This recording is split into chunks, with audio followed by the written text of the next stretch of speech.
I was out on a walk with my son, and I said, "So, how are you?" And he said, "Hey, Mom, what's the dark web?" And I said, "Dark web? What are you doing on the dark web?" And he's like, "Oh, all the guys are talking about in school, that there's this whole internet, this whole dark web. Is it true that you can actually hire hitmen on the dark web? Is it true that they sell organs?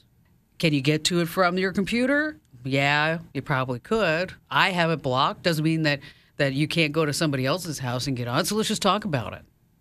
So the dark web, sometimes called the deep web, it's a place where just about anything that you can imagine is available. It's completely out of sight. And according to a study published in Nature, Google indexes no more than 16% of the surface web, and it misses all of the deep web.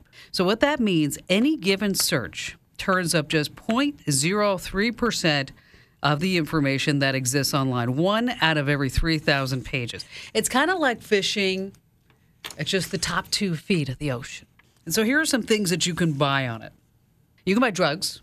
The Silk Road, you may have heard, it was a drug superstore that they shut down. In 28 months, they did $200 million in business.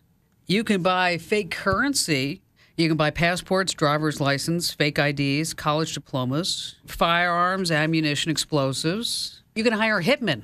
They call themselves permanent solutions to common problems. So you might be saying, well, how does this all work? I mean, do you give them a credit card, or how would you pay for this?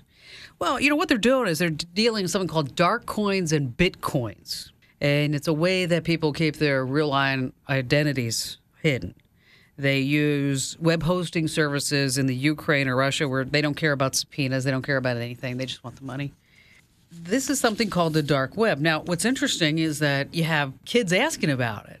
As we were talking about it, the next day we turned on the NBC Nightly News, and there's Lester Holt talking about the dark web. And so suddenly it's like getting this publicity. It's getting out there.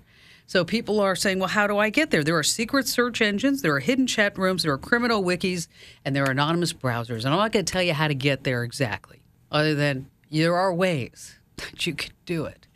But if you have kids in your family, just know that for some reason this is bubbling up. And I don't know why it's bubbling up, but it's bubbling up. And Lester Holt on NBC News was talking about all the pedophiles and what they're trading online. But this is one of these things that you want to say to your kid, or if your kid answers you, what is the dark web? What's the deep web? Well, at least now you have some ammunition. If you're a Kim's Club member, don't forget you can always let them listen to this hour of the podcast. You can refresh your memory in case you're not sure. Or if you want, you can have little cherubs watch the show. And if you're not a Kim's Club member, don't forget you can try us out for 15 days for free over at getkim.com.